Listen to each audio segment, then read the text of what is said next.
David Balyeat is also known as SocccerDave or SocccerDave. That's how I like to say it. There you go. And that's soccer with 3 C's, by the way. 3 C's. 3 C's. What does the third C stand for? So the third C stands for Christ. I keep my faith very much on my sleeve. Love it. And we'll call it the middle C because he's in the middle of what I do. Hey, that's the best answer that I could have asked for right there. I thought it was just because soccer with 2 C's was already taken on Instagram. That's also true. What they decided is, wow, this ball is pretty cool, right? There's so many different things I can do with it. Let me explore that, right? And so bleeding into kind of what you were saying of any relationship, well, if one pursues a girl or whatever, when I was pursuing my wife, I wanted to kind of really get to know her, right? What is she like? What is she, what restaurants, this and that. What does dating look like with her? Do we spend more time, a house party? Do we go out? What are we doing? And you really get to know. And so I want to explore the soccer ball the exact same way. Yep. Right? What if I hit it like this? What if I swoosh it like this? What if I step on it like this? Stop it like that? Use my knee, use my head, my chest, right? I want to know, does it bounce high? Does it not? Is this other soccer ball different? What's a futsal ball, right? So you start exploring all these things. I haven't even talked about the actual game, how to play. Yeah. When to pass, what position am I playing? Yeah. Who cares? Yeah. You know what I mean? That stuff matters deeply later.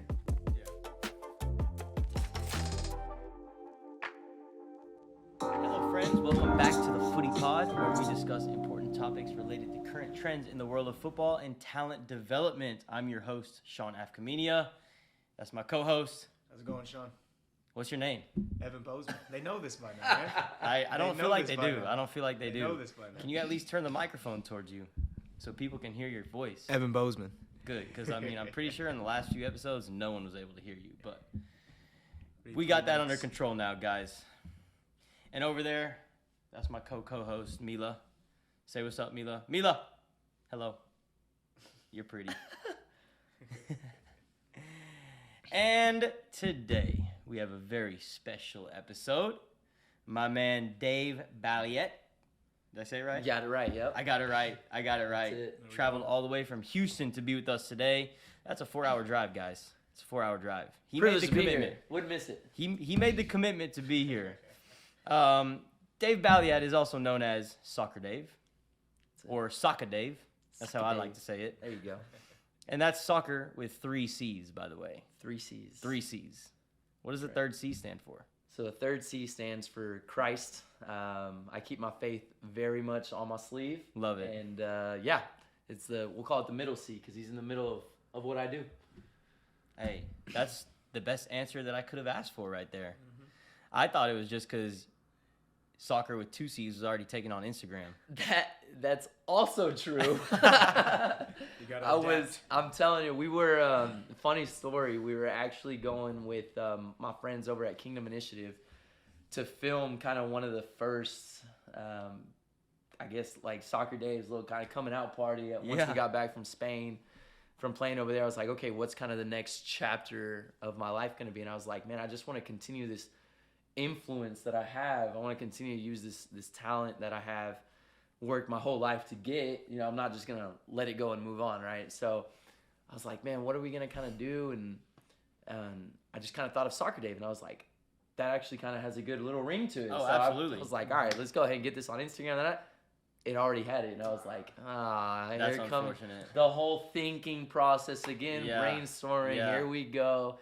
And my buddy was like, just do 3 C's, man. You got to get Christ in there. And I was like, yo. Mind blown. I was like, yes. That's it. That's how the that, in the parking lot of Duncanville High School's stadium. There That's you go. where that happened. Honestly, you can't even really tell. Like, when you just look at it, you don't see the third C. Right. And, you have to actually, focus on it. Yeah. That's interesting. Yeah, that's cool. Well, thanks for that story, Soccer Yeah, Dave. there you go. Just to give you all a little background on Soccer Dave, I've known you for a little while, about, say, 5 years or so. Yeah. I mean, I'm sure that we kind of had mutual friends in high school and whatnot, but we took the D license course together about 5 years ago. You were taking it with Garrett with Footwork Football, who you worked with at the time. and we had not collaborated with you guys, but we worked kind of side by side with you guys at Real Soccer Center when you guys were stationed there. You played professionally in a few countries, building your brand as a soccer influencer, but the main thing is like the positive message that you have behind your brand, and I think that's the coolest thing. Like, you know, in terms of like the impact that you're trying to make, it really like aligns well with what we're trying to get out there too. Of course, you have your own, you know, like particular unique message behind what you're doing. But, you know, we've always kind of connected on that, and I just been really like proud of what you've done from afar, like just kind of going off on your own, doing your own thing, because I know you had the opportunity to like link up with really whoever you wanted, and you just made something for yourself, and I thought that was dope. But yeah, so Dave is here to go deep with us on kind of the importance of, you know, building a relationship with the ball first and foremost, because that's what makes the game fun and ultimately is going to get you through the tough times that come with competitive sport in general. Yeah. And, so, that's the topic, the kind of title for today's podcast, right, is the game versus the sport. That's it. Right? And so you got to, you know, the game starts with the ball. The sport then involves everything else that comes with being a part of a team, having a coach, having referees there, fans, pressure, right, stress, anxiety, all these things, right, come with the sport. But they don't start with the game. Yeah. Right? The game stays pure to just the ball. That's what you fall in love with first and foremost. Yeah, and without it, can you really put up with the sport? Yeah. Yeah, absolutely. I mean, it's the love of the game that like ultimately drives players to pursue a competitive sport. Like that's where it comes from. You know, you're not just like, all right, I'm gonna go out and compete. Yeah. You know, like you have to enjoy what you're doing first. You'd be an animal if that was your sole goal. To be fair, I feel like there are a lot of players like that, you know, but they found what happens there is, you know, the purity of your essence is a competitor, and then you find an avenue where you can do that, and then you learn to love it. Mm-hmm. Right? It's a good way of putting it. Yep. If you don't learn to love it, then you'll move on to the other thing. Mm-hmm. Yeah. Right? So either way, that truth stands firm in that if you don't love it, you'll move on. Mm-hmm. So, you agree? Yeah. She's like, Dave, SocccerDave, you speaking the truth, SocccerDave. She's just going to stand there, huh? You just going to stand there, Mila? I made a bed for you over there. You could go lay on it.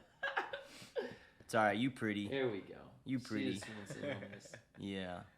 She's feeling it. So why don't you just talk about kind of, you know, your upbringing, your experiences in the game, and how you got to where you are now? Yeah, so my story starts. What's your story, SocccerDave? I grew up, I was born in Dallas. My dad was the Dallas Baptist University head soccer coach at the time.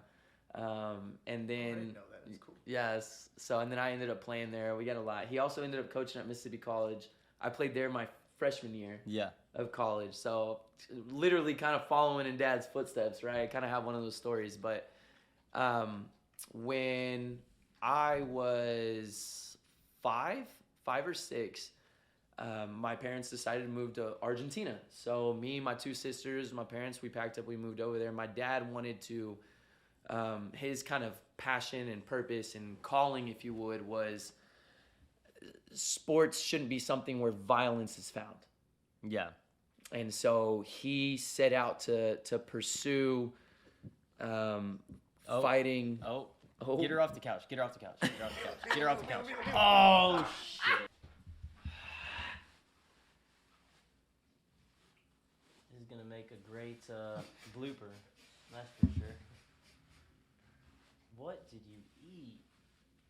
Oh my god. You ever seen puke that yellow in all life? Yeah, dude. She just straight up puked on our podcast. She did, didn't she? I'm glad it wasn't on me. I thought it was going to be... You just looked at her like... Well, I was trying to pull her off, but I didn't know how to in front of me. Mila, it's okay. You're sorry, you're sick. We're actually going to have footage of that. It's going to be funny. Get her off, get her off, get her off, get her off, get her off. Ah. That's not a good co-host. I'm upset, Mila. What kind of co-host barfs on a show, man? You have a beer, Mila. you didn't even drink. You didn't drink, man. What's your excuse? That's just wagging her tail. She's chilling now. It's like, I feel much better. I think that'll be all right. I mean, a majority of it was on the floor, so that's good. Yeah, but there was definitely some puke on the couch. I think we dodged the bullet, guys. All right, guys, we're back. Commercial break. Apologize for that disturbance. My co-host had a bit of a Stomach issue there. I'm not sure where that came from because she actually has not eaten today, but she's going to stay over there for now. You're going to stay off the couch, Mila. You lost the couch privileges. Yeah, couch privileges have been lost. You can co-host from afar. You can come sit over here if you want. Come here. There we go. Yeah, that's a good girl. Okay, where were we, SocccerDave? You're talking about Argentina? Yeah, so my dad had a passion. What took my dad over there was he had a passion for essentially not just succumbing and accepting violence in sports. As we all know, South America, Argentina specifically, the violence amongst, in the sport of soccer is tremendous. And so he kind of set out on his journey to kind of figure that out and started a large nonprofit organization, No More Violence, a message from God, and that kind of took off. So that's what got us over there. So I was just a young kid learning how to speak Spanish, learning, the street way of soccer. And, it was a huge blessing for me to grow up in that environment, to understand kind of the balance between just the pure joy of the ball, everything that you can do with it, and then also the competitive dog-eat-dog nature of, just getting wrecked in the streets, right? And it's just part of it. And so that no kind of mercy out there. Yeah, so that just kind of, helped me turn myself into the kind of player, personality that I am today, kind of that mixed with, my dad kind of on the other side, like, hey, there's got to be purity in this as opposed to just the other. And so, though I'm highly competitive, I don't lose myself in that. I have that balance as well. So yeah, because it's that passion that ultimately is what keeps you going when you face adversity in competitive sport or in anything that you do. You know what I mean? Yeah. Like in life, like you face hard times, you go through struggle, but like if you are clear about what you want and you truly like want that, like you are passionate about what you're doing. Mila, just don't throw up, okay? Like you back on the couch. Yeah, you can sit there, but be careful. But yeah, it's that passion that keeps you going when you face struggles, and I think that like obviously competitive sport, youth sports is very transactional, and so that can be lost a lot of times, but ultimately, if it starts with that, then you can't really lose. Like you're going to find what you want from your life. You're going to find success in one way or another, as long as your why is for the right reasons. Yeah. No, I mean 100%. So yeah, developing that why as a kid is difficult, and the environment really shapes that why, which is why it's so important for us as adults, parents, coaches. We don't have to shape the player. We have to shape the environment that the player can grow in. Mm-hmm. But we get lost in the player. Yeah. We get lost in our kids.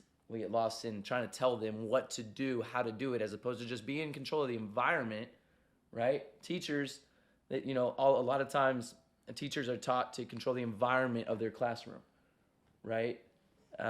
Bosses, CEOs are taught to control the environment of their company. For whatever reason, coaches want to control the players. That's not a successful way to do things. Any corporate CEO or whatever will tell you, hey, that doesn't work. I can't control my employees. And when I try to, it's going to only create pushback, right? But for whatever reason, it's click between coaches and trainers.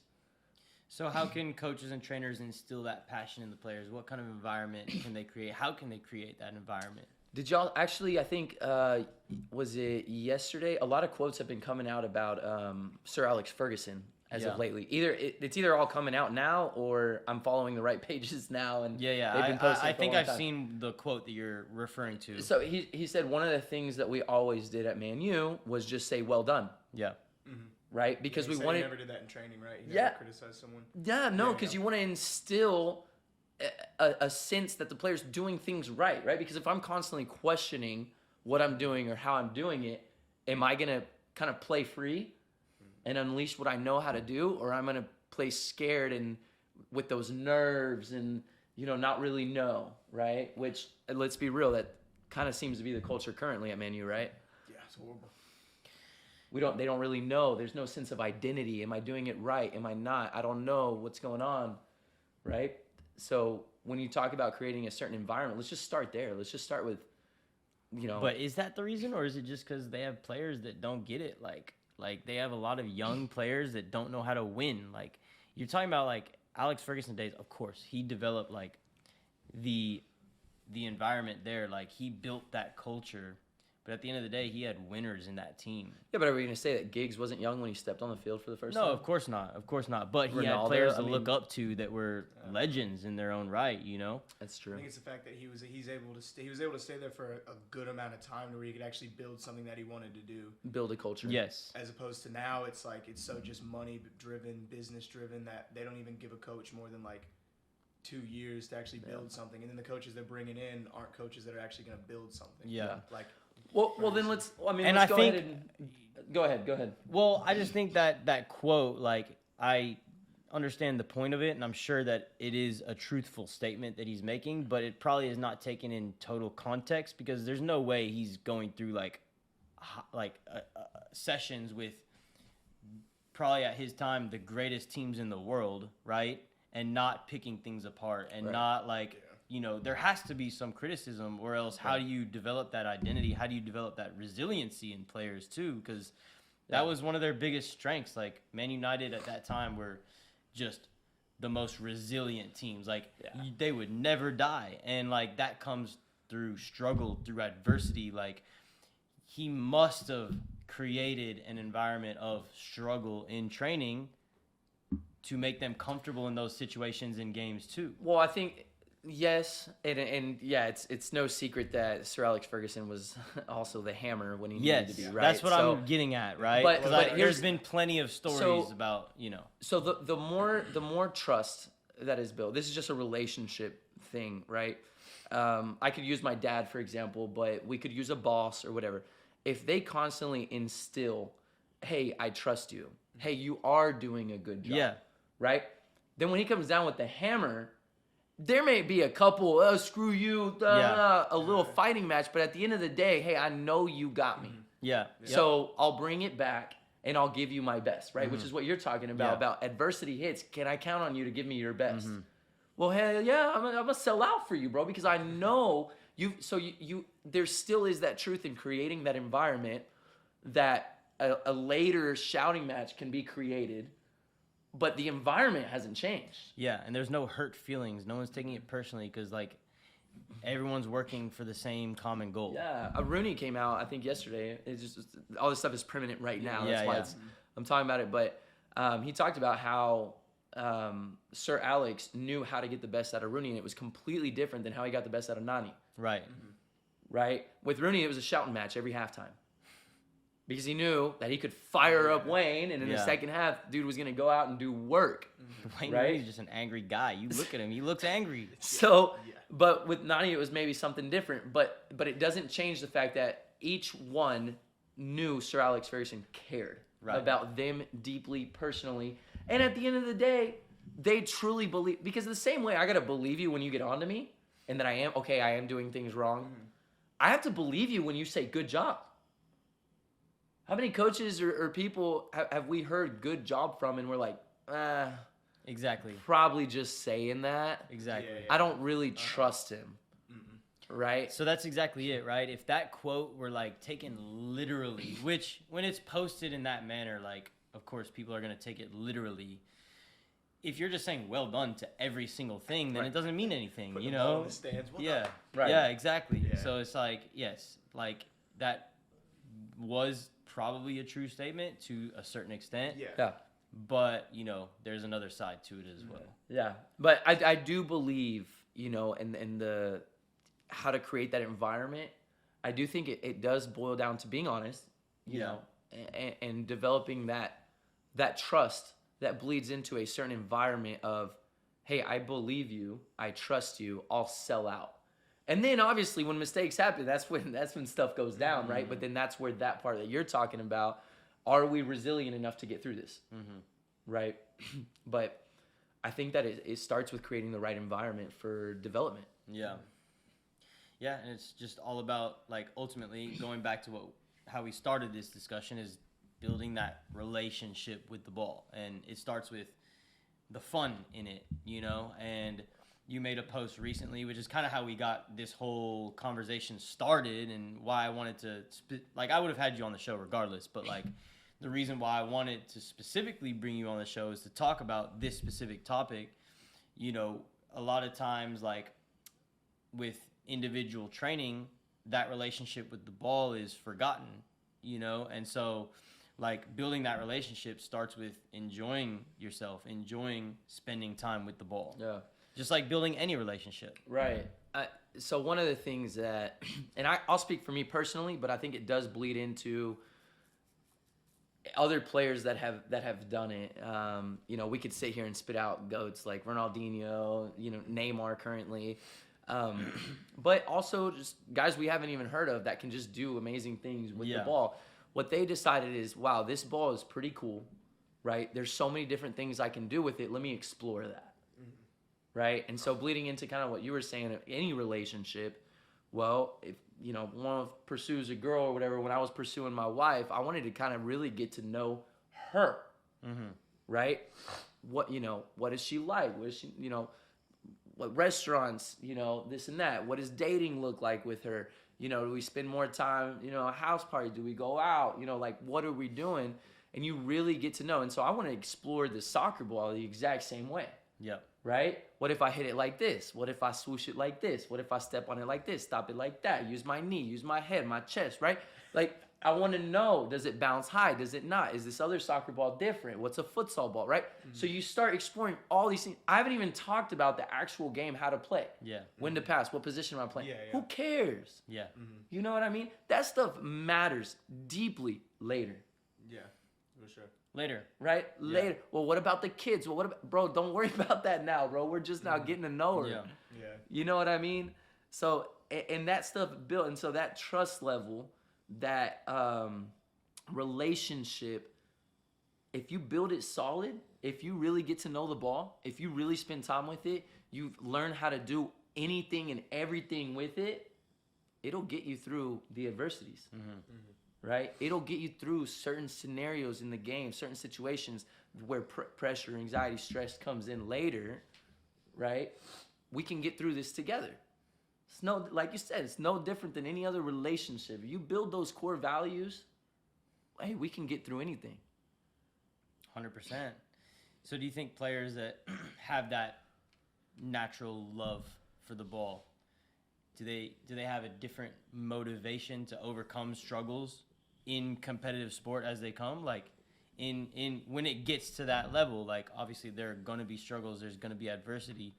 Do you think they approach those differently than players who have not developed that passion for the ball yet? I think you just have a different ability to overcome. I wouldn't say a different motivation or not. People go through personal struggles outside of the sport, outside of the game, right? True. Whether it's family stuff, where you come from, identity issue. I mean, who knows, right? Like, there's so many different factors into why you're motivated. So that I think all it gives you is a different ability to overcome certain things. Whether you're motivated to do so, want to do so. It's like another tool, basically. Yeah, exactly. Yeah. It just gives you a whole other tool, I actually have a story that may apply. Tell it, SocccerDave. Yeah. So I was training with Gimnasia de la Plata, first division team in Argentina. Gimnasia de la Plata. I was training with them one summer. Actually, this wasn't summer. This was after high school. I tried out for them, and I don't know if y'all remember, much like this pandemic, just on a much slower scale, the swine flu. Y'all remember swine flu of 2009? Oh, you mean the pre-COVID? The pre-COVID, yeah, the first test. Yeah. What? COVID pre-COVID. So swine flu hits. all of Argentina, much the whole world really, Argentina shuts down right at the transfer window. So many players got left without signings. So many players got stuck in signings that wanted to leave. I got stuck without a contract. Gimnasia was so welcoming to me and this other guy that were there that they wanted to sign. We didn't get to sign. They let us stay and train through a whole non-signing period, right? The whole transfer. So through that, I was doing pretty well. Couldn't play any games, right? Because I'm not rostered, not signed. So I was just training. Well, I get called up to train with the reserves. And it's like, you talk about a little bit of anxiety and stress. I mean, you're up with the reserves, right? Some of these guys move up, down. You know, they're playing on Sunday.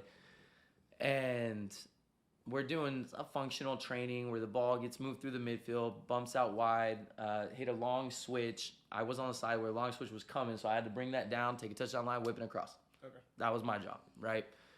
So ball comes in, first rep, I'm freaking out.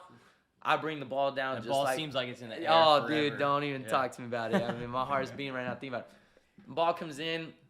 I bring it down just like I've seen Ronaldo do 1,000 times in videos with the top of my foot, right there with the laces. Bring that ball down. Perfect touch. Take a touchdown line, whipping a perfect cross. I'm feeling myself right now. I'm like, let's go. That's the confidence I need right there. That's what I'm talking about. I'm jogging to get back in line. Coach calls me over.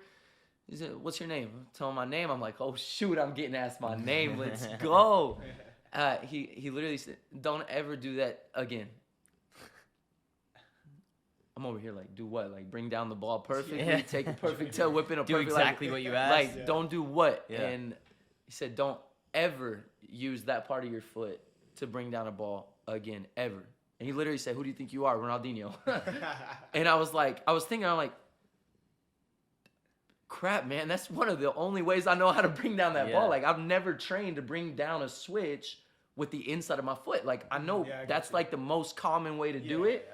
But my idol, I never, Ronaldinho hardly ever brought a ball down. Like, all you see is with the laces, right? I'm freaking out now because I got to get back in line and I got to do it again in an uncomfortable way. Right. That I'm not used. I don't really train that. I can do it. Yeah. I ain't that comfortable doing it, and now I got to do it right. This guy very well might just kick me out of the first time I get called up, right? I end up bringing the ball down well. Yeah. Keep the thing going. I finished out the session, the practice. We went into scrimmage stuff. But I started asking myself, what if I was completely unprepared? Yeah. What if that wasn't in my bag? What if I hadn't spent that much time with the ball to be comfortable in uncomfortable situations, or to be uncomfortable and still be able to produce? Where does that leave me? Right? So I don't say I was more motivated. I think I had a certain ability to get me through that maybe somebody else wouldn't have. Right? All it is, like you said, it's just another tool. Right. You go hike Mount Everest, or you go start a new job or whatever. You want an empty backpack, or do you want a backpack with tools for whatever situation? Right? And I think that, you could even expand this and talk about, how are we developing players? Are we developing players to play for us? To only climb our mountain? Or are we developing players to play for anyone and climb any mountain? Yeah, no, that's a good point. I mean, like, even just the example that you used, like, there's no reason for him to tell you to never use the top of your foot to bring the ball down, because there's a time and a place for it, just like there's a time and a place to use the outside of your foot to bring a ball down, or a time and a place where you have, like, you're reaching for the ball, you can't quite get to it, you have to actually step on the ball when it comes out of the air to bring it down, and then obviously the most functional way to bring a ball down that you see most of the time in a professional game when it gets switched from one side to the other is the inside of the foot. So it's just a tool, and you have to be... The question is, can you do it? Exactly. Right? So coming out of that practice, out of that session, having that experience that I had, and that's why it's so important. I always tell people, hey, put yourself out there. Have as many experiences as possible. Right? I like to say, I had a conversation with my dad a couple weeks ago where we were just kind of talking, and I was like, oh, you're a culmination. You end up being a culmination of the people you meet, experiences you've had. And then I was going to say something else. And my dad goes, in the books you read. And I was like, all right. See, now I got to start reading. Why'd you go there? I was going to say something else. And then I thought about it. I was like, I'm never going to say whatever else I was going to say. I'm going to start saying that one because that's more true. But what were you going to say? So I don't even remember anymore because it don't even matter. It don't even matter, right? But so when it comes to, so coming out of that experience where I got called up to the reserves, coach said what he said, I decided, you know what? There's not going to be anything I can't do with this ball. Yeah. I'm going to be able to do all of it because I never know when I'm going to have to use what. And I thought I spent a lot of time with the ball 0 to 19 years of age. Bro, 19 through like 25. I tell people there's not much right now at 30 that I wasn't doing already as a teen. Right? But then that escalated and really got put up on a big fire after that at 19. And then I really started spending time with the ball. And I was able to play through 27 years old. It was when I signed my last contract in Spain. But yeah, man, I mean, you got to be able to, I never wanted to be the way I say it is I always wanted to be a butt player. And I don't mean B-U-T-T. I mean B-U-T, like, but can you do this? But can you do it like that? But can you, I just wanted the answer to always be yes. Yeah. You know, you do something cool. Hey, that's cool. But can you do this? Yeah. But can you do that? Yeah. Well, what about that? Yeah, dude, I can do whatever you want. You know what I mean? Now, obviously, I can't. There's freestylers that I like to think that out of soccer players, I can do almost anything. But when you start getting in freestyle and these Red Bull freestylers, take me out of that conversation. I'll sit back. I'll just watch, you know. But you know spend enough time on it, you could do it. Yeah, because you have the touch, you have the ability to. But that's one of the things that that keeps me going too. Is I'll ask myself the questions. You know, I wonder if I could do that. Oh, that was cool, but can I do it like that? You know, like I think one of the craziest things that I've done is when I juggle the ball on the opposite side of a ladder. You know, which that one's on one of the videos on Instagram. I've done it multiple times, but like, how do you even think? You know what I mean? Like, you only get there if you keep literally asking yourself questions. You know, pushing boundaries. You have to ask questions. You know, I wonder if like the zero gravity came about. Literally, I was just doing freestyling, and I was like, I wonder if like before you just juggle it and hit it, if you could catch it, but you're already in the air. And it's like, what are you doing? You know, it's part of that purity of just being a kid and not really knowing your limits. You know, and where's our zero gravity tutorial video, by the way? Dude, I know. I need to put that up. You probably don't. It was bad. I need to put it up. I've been practicing since then, though. We're going to have to put it up when this podcast comes out, though. Yeah. Let people know. Yeah.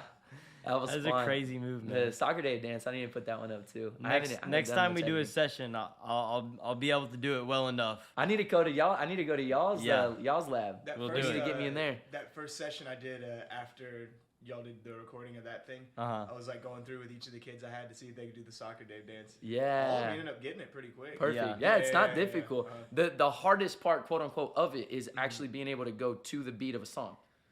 Okay. That's why it's a dance. And the coolest thing was like once I showed him, like literally we were just focused on like passing, but it was like before we got water, I was like, hey, try this just real quick.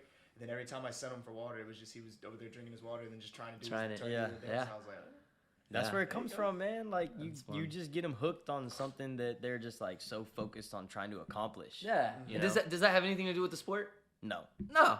Are they spending time with the ball? Yep. There you go. And yeah, like you said, like it's just building the repertoire of like different things that you can do with the ball. Yep. And so at that level, at that foundational phase, a player's training is gonna look a lot different than that of a player at an elite level, a professional level, and it should, right? It should. So like, I think, on the last podcast we talked about just soccer. I think in general is one of the few sports where you have to be able to kind of play any position, like because all the positions are kind of the same thing. It's just a different space that you occupy on the field. Agreed. But in terms of what you do in the game with the ball, it's always the same. Of course, there are different angles that you're going to see a lot, different body shapes that you have to take up, like different positions that you play. But in terms of what you do individually, it's usually pretty similar. Yeah. Even basketball is not really like that, because a point guard does different things entirely than a center. They're not even the same player at all. Right. Football, same thing. Like, you have your skill position players, you have your linemen. Like, they're not even playing the same sport at the end of the day. I don't even think they're playing the sport sometimes. They're really just Yeah. paid to just put your hands on a block. Fair enough. But, like, soccer is the one game where every single player should be able to do what somebody else can do too. And the more things that you can do, the more valuable you're going to be as a player. Yeah. I had a post on, I don't remember if it was Instagram or TikTok, where I think I said something like unpopular opinion, and it was, not every freestyler can play soccer at a high level, but every soccer player that can play at a high level can freestyle to some extent. To some extent, yeah. You know what I mean? Yeah. And the reason for that is, bro, listen, you don't learn to freestyle. You don't have any freestyle ability if you don't spend time with the ball. Right. To at least try it around the world, right? You know, to try the different freestyle moves, to try different things, you know, manipulate the ball in different ways. That only comes from, so basically what I say is, if every high level player that's quote unquote made it, that we would look at and be like, and they made it, spent God's amount of hours with the ball, well, I mean, that's just 101, spend time with the ball, right? Obviously they did. That's why they can do certain things with it. You know, but a lot of times it's like, wow, he's a center back and did it around the world. Well, bro, that's like, if you can't even do that, you definitely didn't spend time with the ball. Like, you know what I mean? So, like, everybody, you know, jaw drops, you know, and Sergio Ramos balances the ball in his head. And it's like, wow, he can bounce. Oh, my God, best center back in the world. Bro, listen, I'm not saying he's not. I'm not saying he is. I'm just saying, of course you're going to at least – look, you go from dating to marrying the same girl, bro. Wow, he knew that she was going to say that. Well, bro, we spent 30 years together, bro. Like, how am I not going to at least be able to anticipate a response to a question? Yeah. You know, or which restaurant is her favorite one? Like, if I can't even do that after dating her for 5 years, married for 10, like, what are we talking about, man? Like, did I ever even really care? You know, like, and so it the same thing applies, right? The same thing applies, you know? So it's just funny to not, you know, to not think of it that way. You know, a lot of people don't, you know, and I may be one of the only ones that does and call me a weirdo, you know, whatever, but it's gotten me where it's gotten me so far, you know? So. Yeah, and like you said, they've spent enough time with the ball to where even if they can't do some of the exact, you know, combinations and things like that a freestyler is doing, they know the ball well enough to where if they just focused on that specific thing for a certain amount of time, they would be able to get it eventually. Like you in the zero gravity. Yeah. You almost had it a couple times within 8 minutes of practicing. Right. But you did that one thing for 8 minutes. Yeah. Yeah. Right? Focused. Yeah. Focused training, deep practice. So that's all it is. Yeah. You know. To develop any skill. Any skill. So we know, like, building a relationship takes work. Like, it's not going to be easy all the time. Yeah. You know, building any type of relationship takes work. What do you think are you know, the main struggles that you're going to face when building that relationship with the ball, and how does that correlate to relationships that you'd build in your personal life? Time and intentionality, right? I put up a training video one time where I talked about, you know, the cliche is practice makes perfect.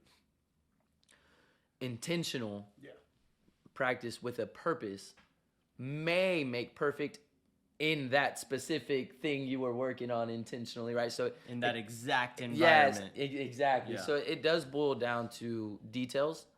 It boils down to intentionality, time, and even then, environment constantly changes, right? You know, wow, how can I hit, you know, upper 90 shots constantly on free kicks, like, you know, and then shank it in the game? It's like, well, there's a little tiny thing called pressure. That just adding that, you know, and the way, like when I train players, the way that I add the element of pressure is with a countdown or you know, hey, I'm going to time you on this one, or hey, I'm going to film you on this one. Yeah.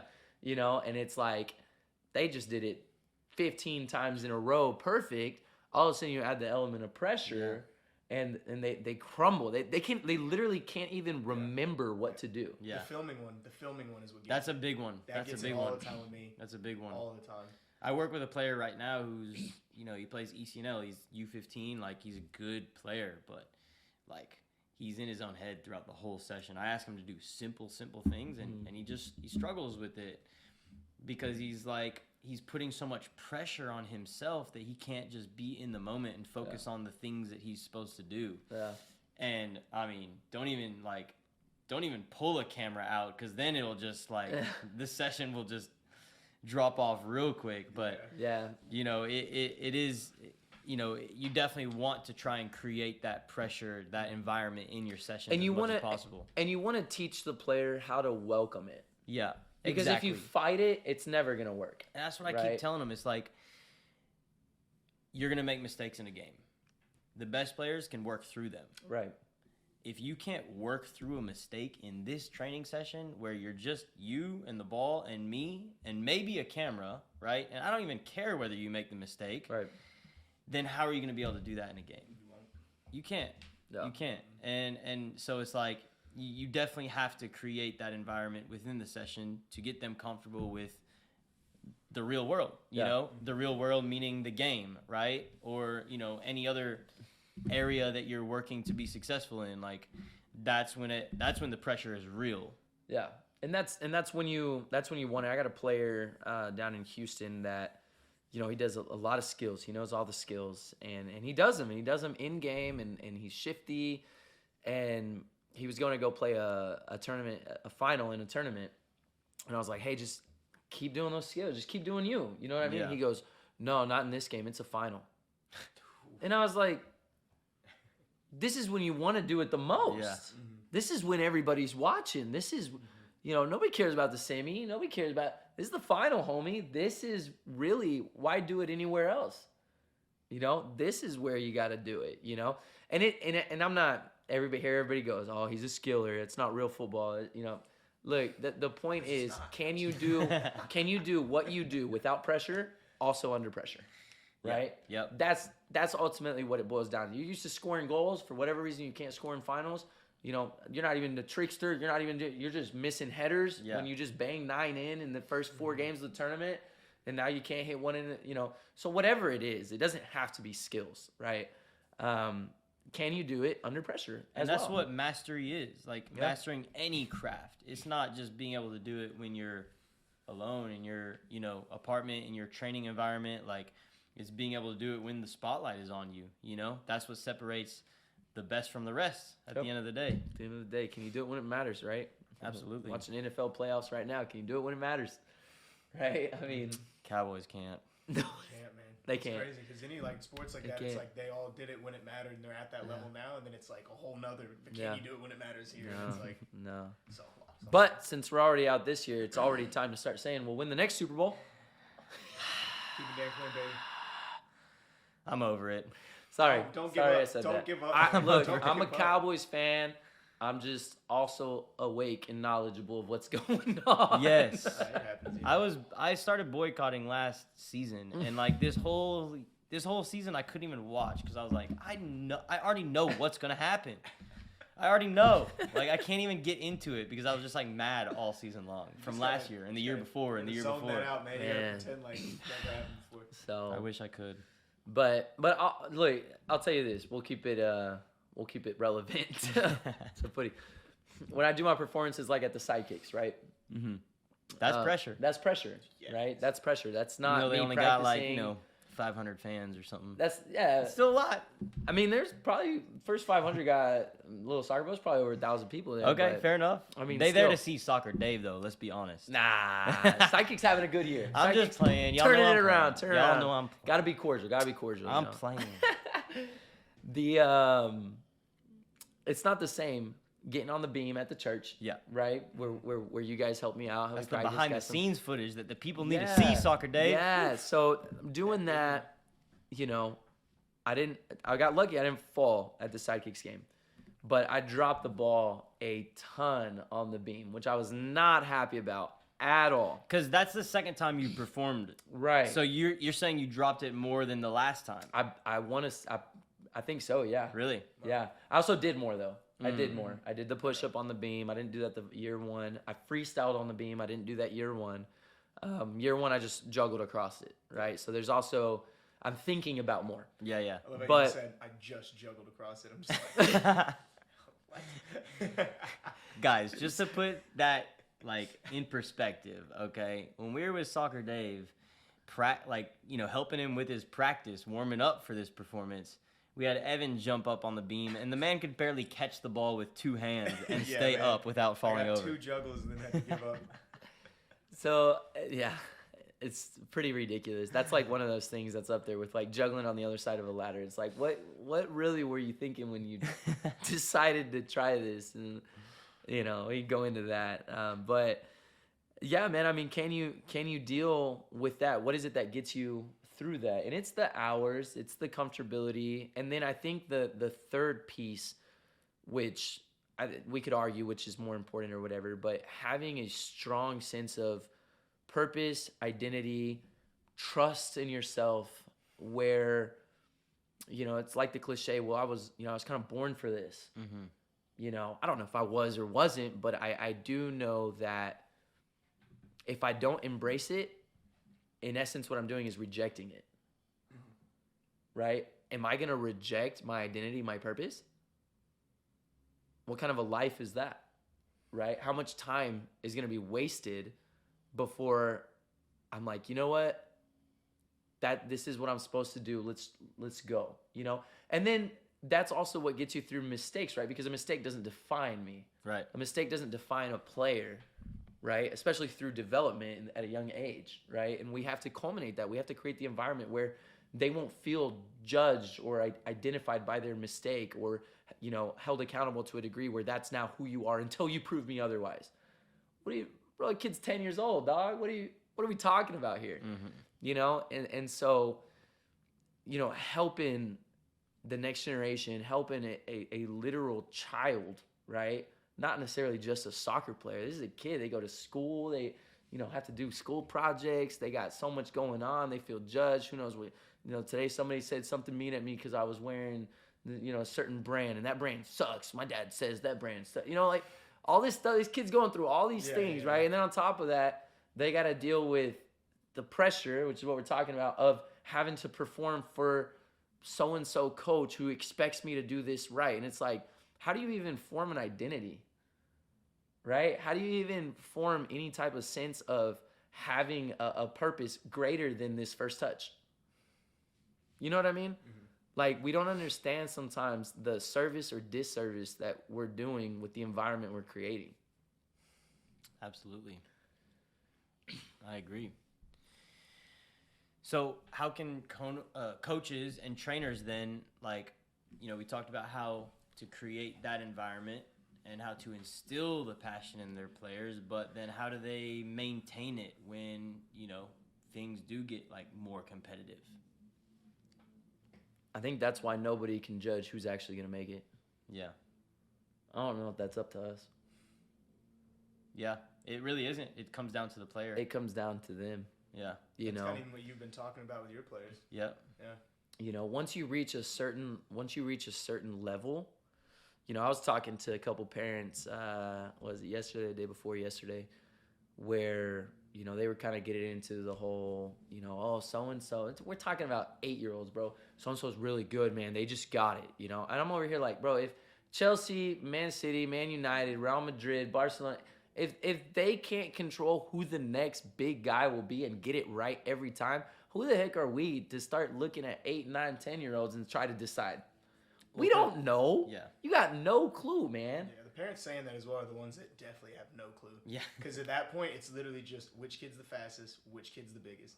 Yeah. The majority of the time. And, of course, which kid has the most skill. Well, skill, talent, yeah. At But that point, yeah. But there's so much, right, that goes into actually being a making it. yeah. And then once you get there, sustaining that. Mm-hmm. Right. Right? Yeah. We talk about all the time. Most of the time, the things that take you out of the game are things that have nothing to do with it. Yeah, and that's what I was going to say is, you know, we talk about those main attributes, like the physical and the technical. You know, that's what you see on the outside, and that's what gets a player to a certain level.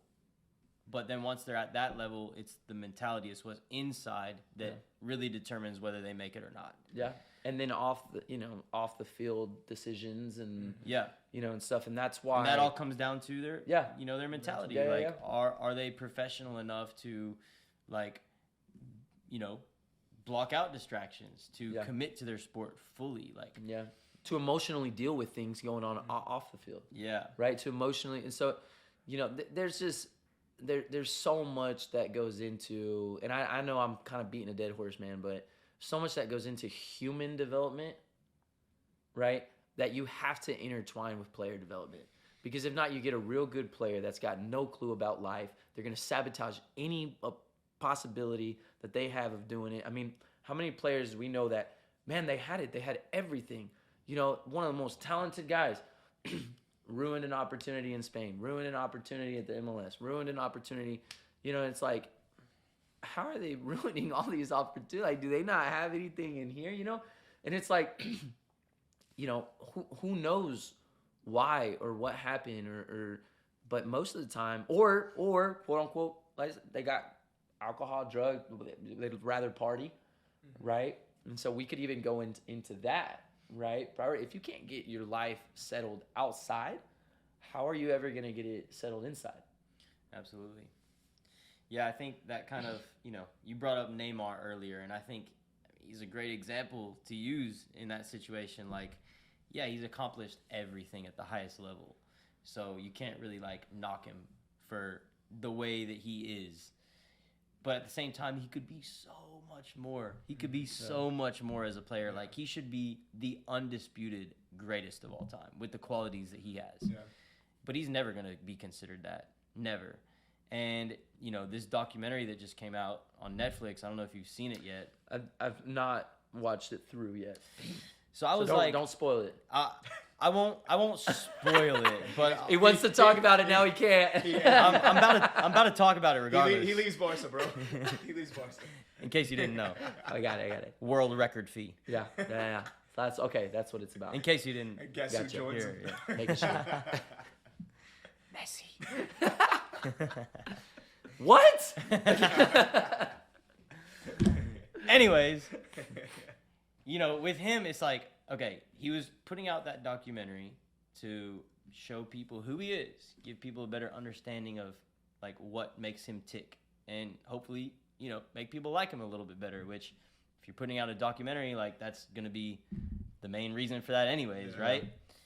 But it's like, the whole time he was just trying to justify his off-the-field behavior, and he sounded more, like, bratty than anything else. Like, I can do whatever I want, like, if my performances are good on the field. And it's like, yeah, but my man, like, your performances have not been that great the past few years. Like, in case you haven't, like, seen that, like, you should be the best player in the world, and you're not. I don't think he's, like, in the top 5 right now. Would you guys say he's top 5? Performance-wise, no. I think like, talent, don't look at the player. Just look at the performances. Oh, performance, no. Talent, I think he still is. But, yeah, of course. Yeah. Of course. That's what I'm saying. Well, I think that, the standard, because he's in his prime. He should be in his prime right now. Mm-hmm. The standard to me, obviously, is Ronaldo. Yeah. I think that's undisputed. And because everybody's going to be like, oh, he's a Ronaldo fan. He doesn't like Messi. No, I love Messi. No. Messi is... But the thing... what I say is Ronaldo is the best human to ever play. Yeah. Messi's an alien. Yeah. Well, with Ronaldo, he maximized every ounce of juice, of potential that he had. Yeah. You know what I mean? Yeah. And then you see others not doing that. Yeah. Right? Yeah. Yeah.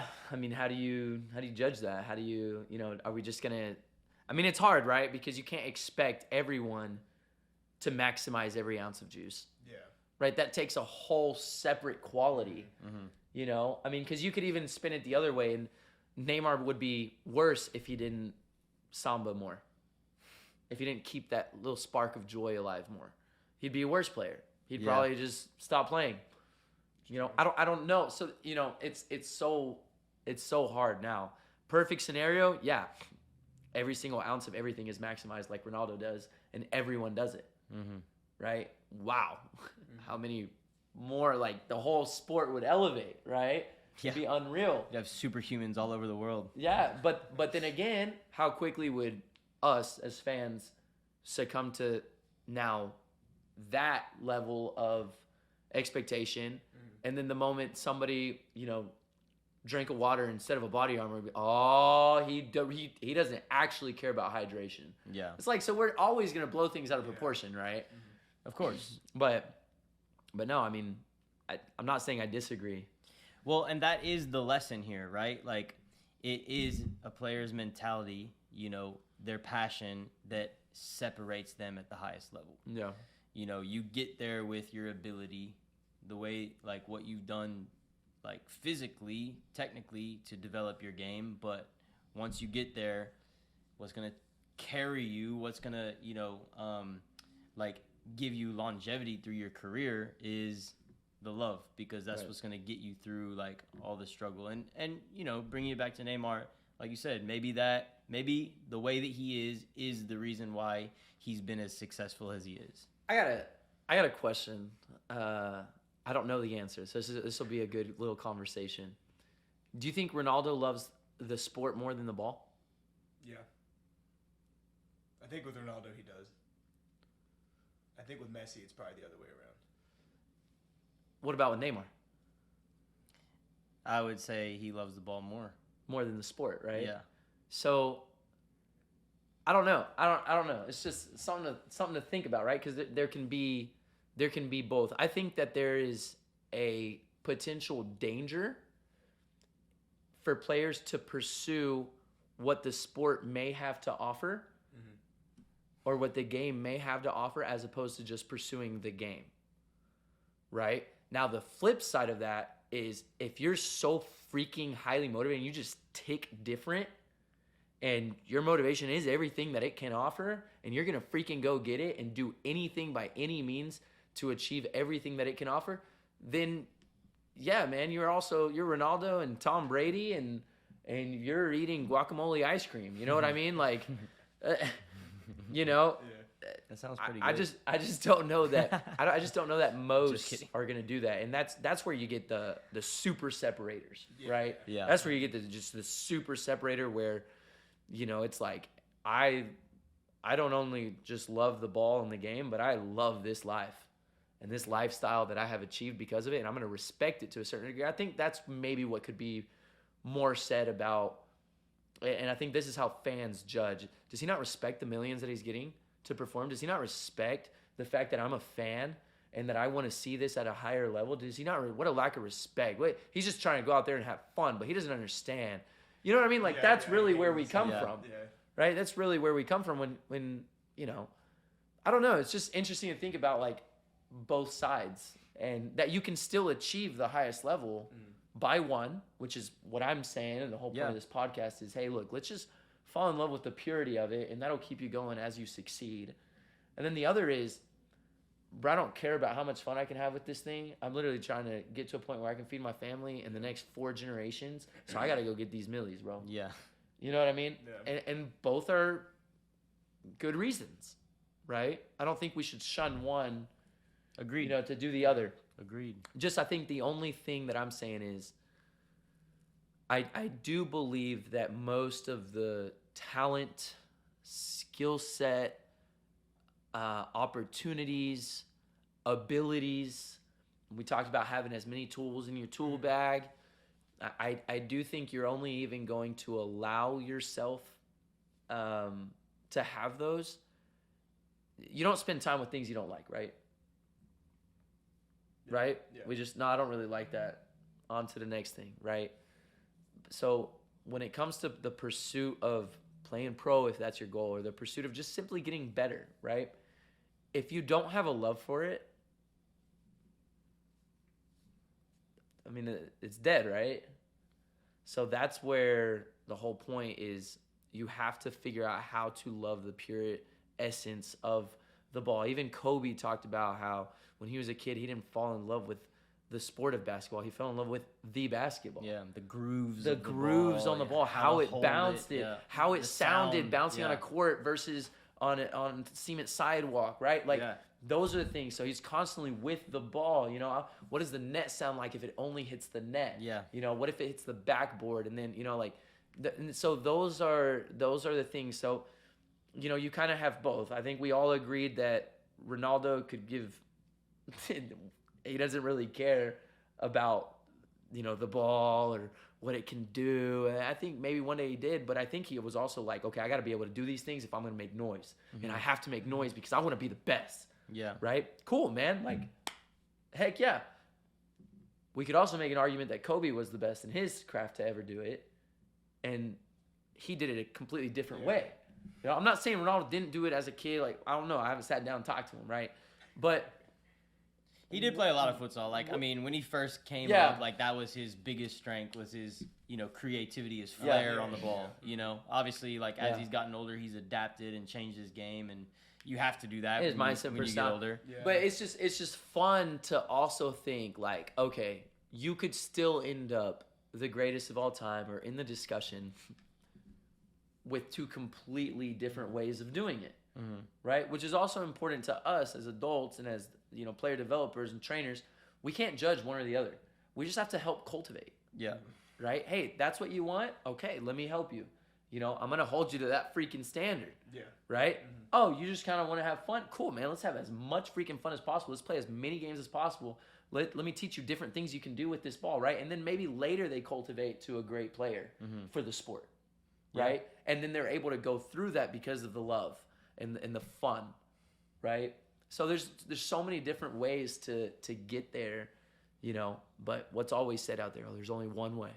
Oh, there's not. Come on, man. Yeah. No, I mean, and that's kind of like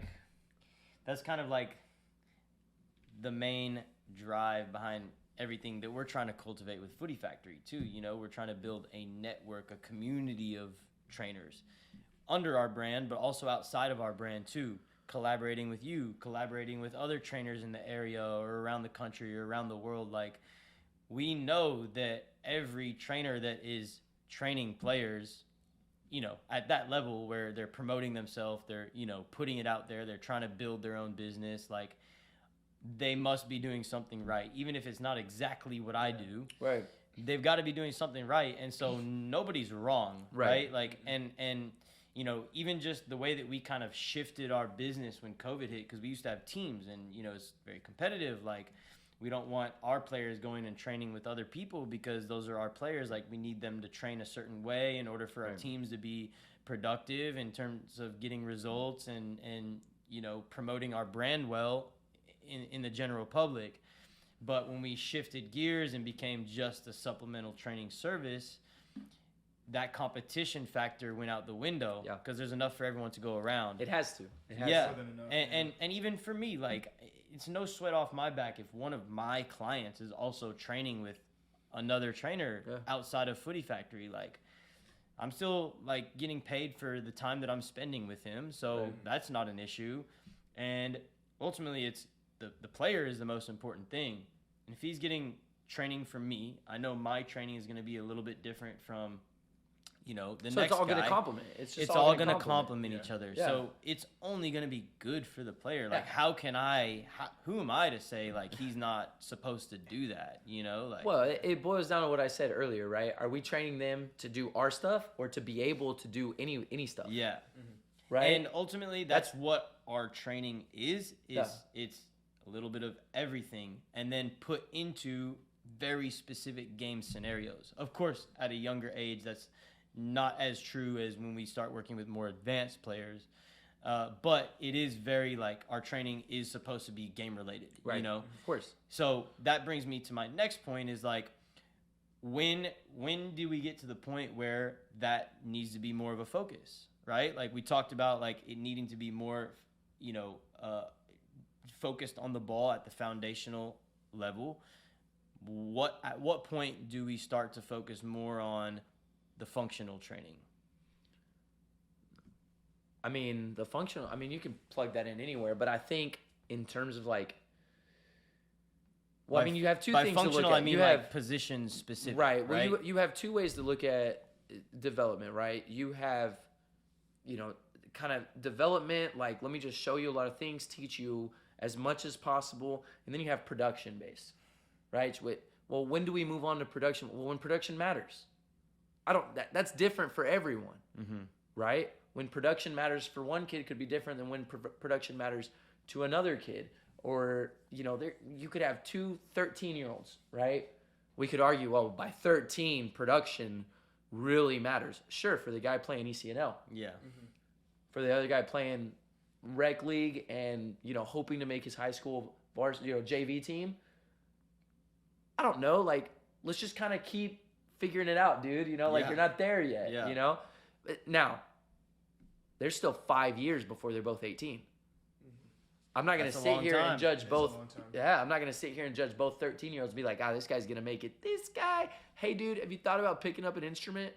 You know what I mean? Like, maybe all of a sudden something happens. He gets this big drive to be better and works his butt off 5 years. And meanwhile, the other guy is getting tired by the time he's 16. Like, dude, I don't know if I want to do this anymore. So, like, that goes into, like, we don't really know what's going to happen. So let's meet everybody where they're at, right? Let's show them a standard. Right? But I'm also saying, like, the standard for the freaking baller kid with all this potential, hey, look, man, I can't hold you to the same standard as a kid that doesn't know how to receive a pass, because if not, like we said earlier, I'll spend the entire time saying, wow, you're amazing. You know what I mean? Like, dude, I'm supposed to be teaching you stuff still, like, even still, right? So, establish a standard, establish, where they're at, meet them where they're at, and push them. That's period, right? I'm not I'm not training you, bro, because you're probably not going pro. I don't care, bro. What do you want to do? Yeah. You just want to make JV? Bro, I got you. You know what I mean? And then when you make JV, dude, congrats. We got, how'd you do this season? I want to make varsity next year. Okay, that's a great goal. I don't know if it's going to happen or not. I'm not going to sit here and say one way or the other, right? I'm just going to help him out, meet him where he's at, which constantly changes as development happens. And then I'm going to push him to the next stage and push him to the next stage and push him to the next stage. That's all we need to do. We don't need to try to do any more than that unless asked of us, right? I think that's just what, but we try to judge. We try to, meet them where they're not or whatever. And that's when problems happen, man. I don't know. I'd prefer not to do that, Stay out of that. Now, if a kid that's not that good comes to me and says, hey, look, I want to be it. Okay, you sure? You just said that with your own words. You said that. So now I may hold, you're not that good. I may hold you to his standard though. Yeah. He's really good. But you're saying that's what so all right, let's let's go. That's cool. Yeah. But like if that's what you want, then let's go. Yeah. And that's also part of meeting them where they're at. That's where he's at, right? Yeah, where he's at with the ball, but also where he's at mentally. Okay, all right, I'm gonna test you. Let's see where you're at. Absolutely. One of the projects that I personally am very, very excited about is somehow, some way, I kind of have a plan. We'll see how it develops, but I want to, in our world, right? Just ponder about this. In our world, training world, coaching world, everything is catered to empower who? The player. It should be. It's a coach, right? Y'all building a business, right? Yeah. It's here to empower us, right? What name do you want to push? Footy Factory. Exactly. At the end of the day, right? I mean, now look. To be honest, obviously we want to empower the player. We want to push the player. We want to help the player succeed. But we're gonna do it our way by pushing. I'm wearing SocccerDave stuff. Like, let's not. You know what I mean? I'm trying to push myself too. Yeah. But the idea that I want to get to. But the motive is through the player. Right. We're trying to help the player. The purity is that, right? Yes. The external, we're still trying to. And so, trainers, they put their content out, right? They push their brand, their content, their way of training. Facilities push their facility out. Yep. If they have a training program, they push that out, right? And everything. If I'm gonna say so and so went and signed at Duke, they trained here. Yeah. You know what I mean? Like, still, what are we doing, right? So I know how I'm gonna do it, but I want to create a space, an environment where I empower the player. Let's be real, okay? I didn't have no supplemental training growing up. Whether we couldn't afford it or it didn't really exist in Argentina. right? So that space wasn't there. I literally had to dig for myself, right? Yeah. So now you're telling me that I also could have had a place where I would never have to chase a soccer ball because there's always a net. You're telling me that I would have had an iPad telling me what to do with the training. I would have had a passing rebounder. I would have had a ball shoot balls at me. I would have had, so I can work on my touch, right? I would have had all these things. Okay, do we know the brand of what's shooting the ball out? No. Do we know the brand of the place? No. Do we even know the name of the place with the turf and the walls and when I walk in there, they hand me 15 soccer balls so that I can get 15 reps straight instead of having to take my one ball to the field with no net. But right? Who's empowered now? Did I even mention a trainer? Did I mention any brands? Did I mention the name of a location? Who's empowered? The player. It's got to get back to that, man. So how do we get back to that? That's for a different podcast later on in 2 years. Too much social media. No, man. No, Soccer Dave. We're going to talk about it now. I mean, you got a facility. Like, you're talking about a facility. The facility's got to have a name. Or you're talking about products. The products have to have a brand. Right. So you're just saying you just wouldn't push it. Look, man, here's the thing, right? Do you care if you go to LA Fitness, 24-hour, Villa Sport? Do you care what gym you go to? The goals, baby. 24 months. You look like a Gold's Gym guy. So hold on. But why do you go to Gold? Because the price. Because it's the cheapest one. He's trying to get all of a swole sudden another Soccer one came Dave. around and it was just as big and just as cheap. Would you go there? If another one came around, So- like the exact same one. So you don't care the brand. No. You don't care the location. You don't care the brand. I like the location. Do you know who makes their weights? Do you care who makes their weights? Nah. You just need to know that there's weights there, right? Just need that You just 45 pound to be accurate. You just need to know that you can go in, get your freaking work done, And then bounce. and feel accomplished, right? Yeah. Who's empowered at the gym when you go? Me. Boom. Mm-hmm. It's a good way of putting it, Soccer Dave. It's gotta there's gotta be a way to empower the player. Because only then, really then and only then do we really see what the player's made of. You're constantly getting told what to do. You're constantly getting thrown through a session. I'm not saying these things are bad. They're important, right? That's why coaches exist, right? But let's just assume they all play for a team. They all have a coach. They also want to train on their own. Why does it always have to be with a coach? Again. And I'm not trying to knock our business. This is how I'm feeding my family. Yeah. This is how we all feed our, right? This is how we all eat, pay rent. Yeah. So I'm not saying there's not a space for that. I am saying there's something to be said about holding that purity, player ball, holding without getting told what to do. Hey, this is what we're doing today. Bro, I went and I did my own thing. Right? I was able to sign 3 pro contracts. So it's not like I need the other, this or that. You know, had I had it also, had I had a Soccer Dave, had I had a Sean, had I had a Footy Factory, you know what I mean? Also taking me through when I was a kid, game over because I had those intangibles. Yeah. Right? Yeah. Ultimately, I think what you're trying to say is all of these tools, like we mentioned before, are important, but at the end of the day, it comes from the player. Right. Yeah. That's where the passion is yeah. And I want to born and bred. I want to have my really weird goal is to be able to sit back and watch. I wonder if he's got it. Let's see. Oh man, he was here today 3 hours. Wonder if he'll come back tomorrow. Damn, he's been here 4 months straight. This kid, he actually might have something, you know. And then I don't know. Maybe doesn't show up for 2 months. And I'm gonna give him a call. What's he doing? Oh man, this happened in my personal life. No problem, man. Hey, let me know next time. Let's help you out. Yeah. Get back to the gym. Don't worry about it. Let's get you back on track. So, stuff like that. I think I really want to be able to not, because I think in a way, like the cliche is we always tell parents, oh, he's living his dream through his kid. Well, what the heck are we doing? Yeah. That's fair. If we were the kid's parent instead of just his trainer, we'd fall into that same category of, oh, here they go, pushing the kid again.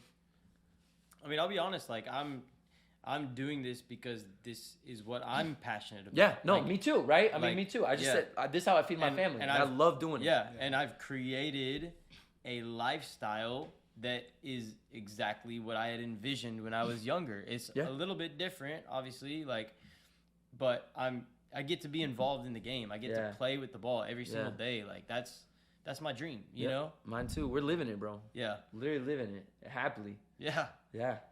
No, I wouldn't change it for anything, bro. And I love being a part of that player's journey. Like, there's something I love being a part of that player's journey.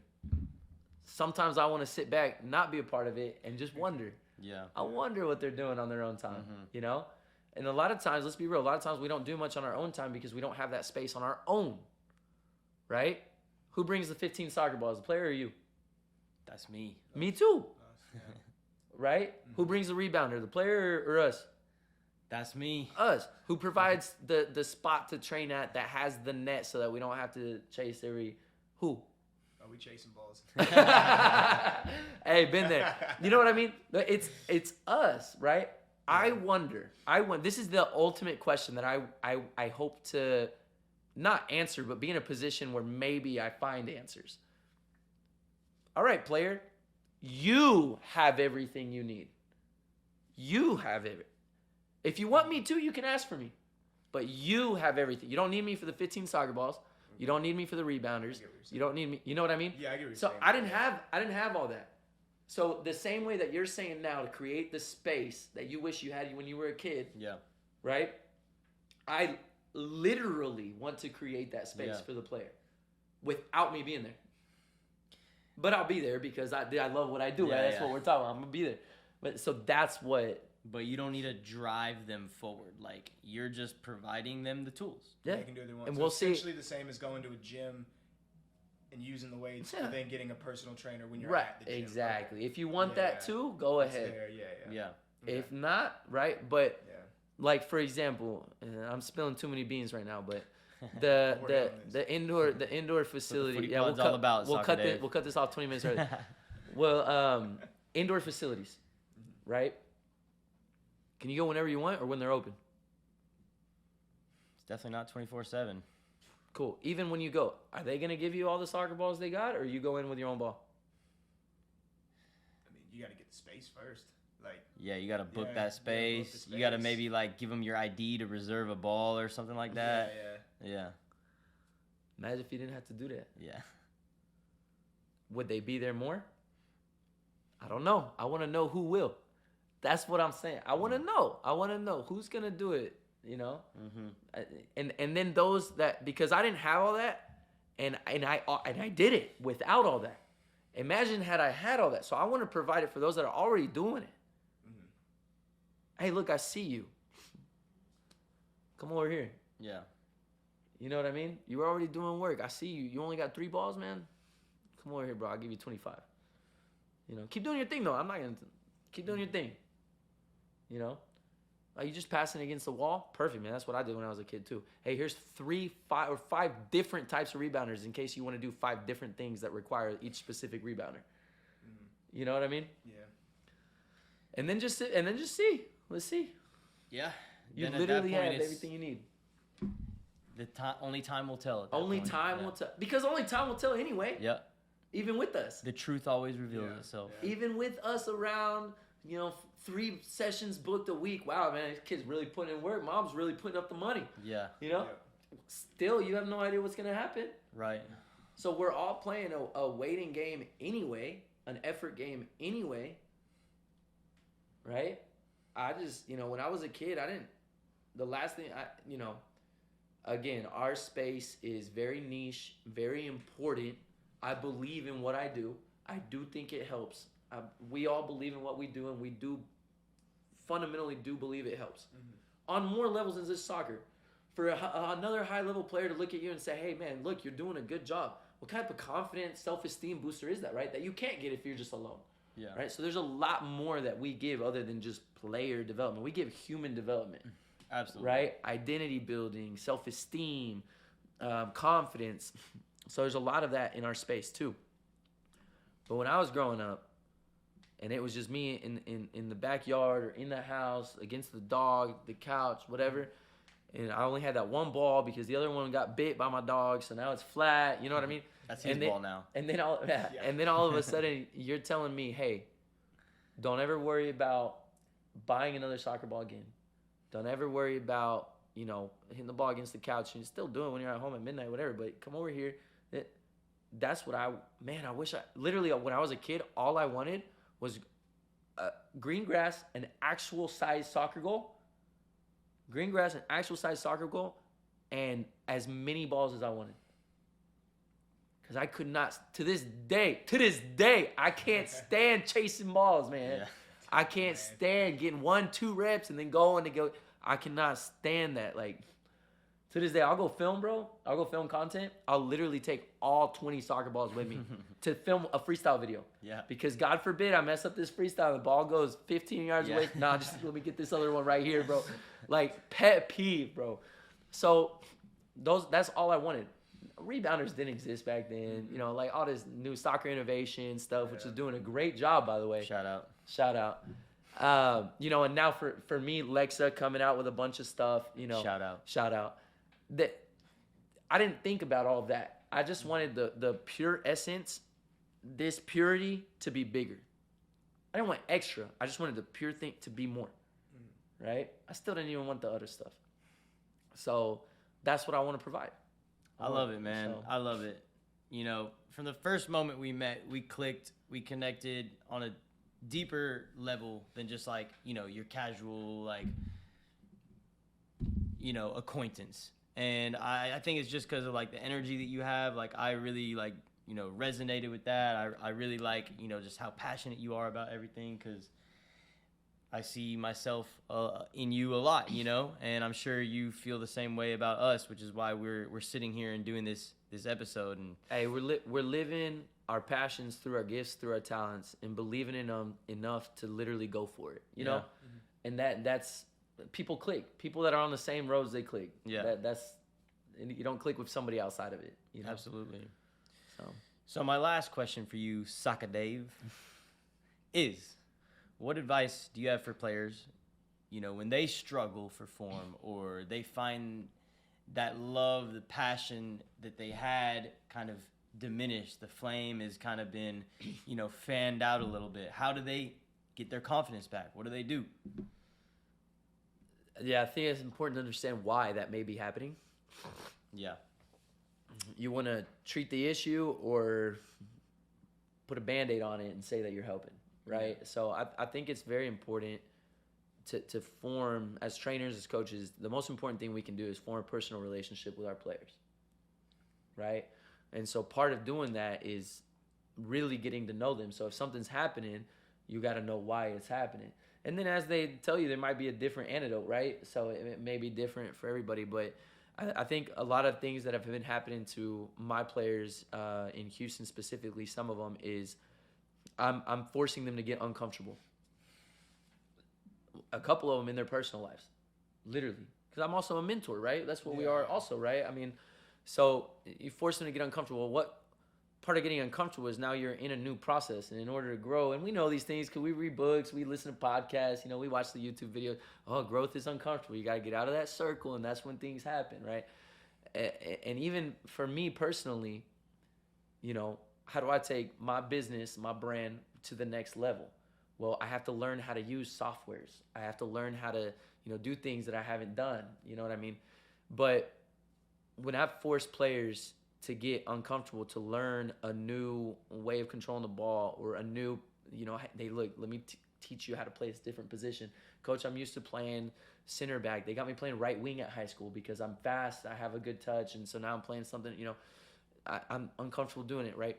So I think it's just about helping them understand, hey, look, this isn't something new. It's happened for centuries. This is part of growth, right? And so you bring them to the essence of, oh, okay, if I can just accept that this is part of it, in order to go from doing 3 juggles to 10 to 20, I just got 40 times in a row. Got one juggle, literally one juggle. I tried to start juggling, I had a bad touch. Like, bro, this sucks. Like, I don't want to do this. Like, do I really need to get 10 juggles? Well, no, but do you want to feel accomplished? Do you want to understand the process to success? because then you'll be able to apply that to anything, because it doesn't change. The process to success doesn't change. It's literally the same. You want to learn how to do an elbow push when you've never done one? The process of learning how to do that may be quicker than getting to 10 juggles or banging in a bicycle kick, right? But the process is the same. You got to do it. You got to go through it. You got to fail. You got to fail. You got to fail. You got to fail. You got to get frustrated. You got to want to quit. You got to all this stuff, right? And so what I would tell them is I'd try to see them where they're at first, ask them questions, you know, where are you at with this? Do you really think you want this? Do you really think you need this? Okay. And then just, I don't even need to coach that anymore. I just need to help them understand you're going to have to go through this. If you quit right now, the same exact moment's going to come up when you're trying to choose what college to go to. Same exact moment's going to come up when you have to go to your boss and ask for a raise. The same exact moment's going to come up when you just got fired and now you're going to have to go figure out how to pay rent. The same moment's going to, it's the same moment. You want to learn it now or later? Yeah, that's true. I think I'm reading a book, Will Smith's autobiography. Yeah. And in it, he's got a quote that he heard from someone else that he's lived with. And it's, you know, in school, you get the lesson and then you get the test, right? Life is the same, but it's the opposite. Yeah. You get the test and then it's up to you to take the lesson from it. Yeah. And that's so true. So true. Facts. Well, shoot, man. We've been talking for a minute. I don't even know what our time is right now. But this was awesome. Like, I think that this is probably the most, like, impactful episode that we've had since we rolled it back out.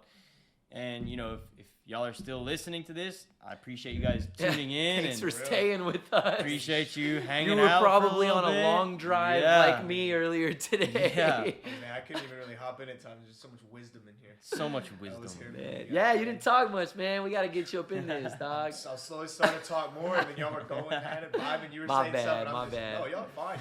Y'all killed it. I was just saying, it's like all the stuff y'all guys were talking about was just like super spot on, and like the way you're kind of putting it and wording it. So I didn't really need to respond with anything. Yeah, with it was good.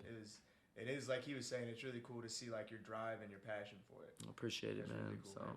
I just, you know, a couple years ago, I had you can call it coming to Jesus or just an impactful moment where you just kind of wake up and I just decided to, you know what, I have a gift, I have a passion, I have the tools, you know, let's go make an impact, you know, and that my life has not been the same since I understood, you know, there's a purpose for what God has given me. Yes. And for what I've been through. There's a purpose for that. Let's go, you know. And that's where I'm at right now. I'm going. I'm figuring it out. I don't have all the answers. I only know what I know. Nobody does. I only know what I know, and that's why we got to know more. As long as you have that purpose in mind, though, that's the main thing. That's the only way to live a fulfilling life, you know? Facts. So, again, thanks, guys, for tuning in. I'm Sean Afkhaminia. I'm Evan Bozman. And that's our guy, David Balyeat, a.k.a. SocccerDave with 3 C's. That's it. And that's my co-host, Mila. She's feeling better. She's feeling a little bit better. That poor baby. Oh. Looks like you guys hit it off. Yeah, I guess so. She likes you. That's funny. She almost threw up on you earlier. She did. She had a moment. Would you have left the show if she threw up on you? No, you got to push through, you know. He's loyal. If you believe in what you're doing, you got to push through. You see how he didn't ask me? You're the one that almost got thrown up on. I know, it was like clean white shirt. I feel like, bro. Nah, just the couch, though. The couch will survive. Yeah. I appreciate you guys having me on, man. Absolutely. SocccerDave, this was episode 26. 26. Thanks, guys. Peace.